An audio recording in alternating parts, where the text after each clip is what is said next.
Hi, Bible భాష్యానికి స్వాగతం. సంకీర్తన 7, నిందల పాలైనటువంటి శరణార్థి ఆక్రందన. ఈరోజు మనం ఈ 7వ కీర్తన వెనుక ఉన్నటువంటి ఉద్వేగభరితమైన చారిత్రాత్మకమైన నేపథ్యాన్ని పరిశీలిద్దాం. ఈ సంకీర్తన శీర్షికలోనే ఒక విశేషమైన చారిత్రాత్మకమైనటువంటి సూచన మనకు కనిపిస్తూ ఉన్నది.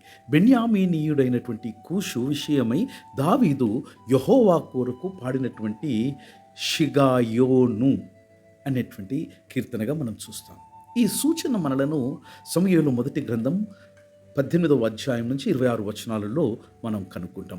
ఇటు అధ్యాయాల యొక్క కాలానికి మనల్ని ఈ కీర్తన తీసుకుని వెళ్తూ ఉంది.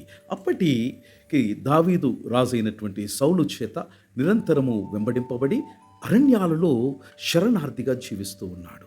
కూషు అనేటువంటి వ్యక్తి బైబిల్లో మరెక్కడా ప్రస్తావించబడలేదు. అందువల్ల కూషు యొక్క ఖచ్చితమైన గుర్తింపు తెలియదు.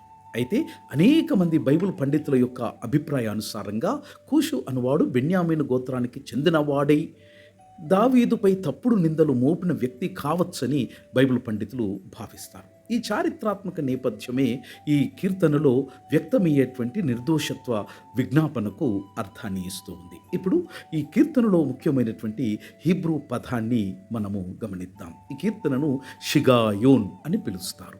ఈ పదం షాఘా అనే ధాతువులో నుంచి సంబంధం ఉన్నదని భావిస్తారు. దీనికి ఇటు అటు తిరగడం లేదా తూలడం లేదా అలమటించడం వంటి భావాలు షాఘా అనే పదానికి ఉన్నాయి.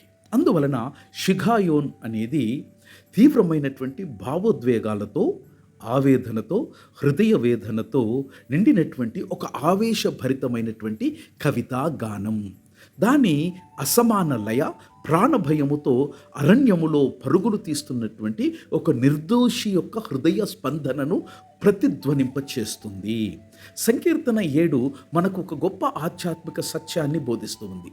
మనుషులు అపవాదులు నీపై మోపవచ్చు, న్యాయాన్ని వక్రీకరించవచ్చు. అయితే సర్వలోక న్యాయాధిపతి అయినటువంటి దేవుడు మాత్రమే హృదయాలను పరిశీలించి యథార్థమైన తీర్పును ఇస్తాడు.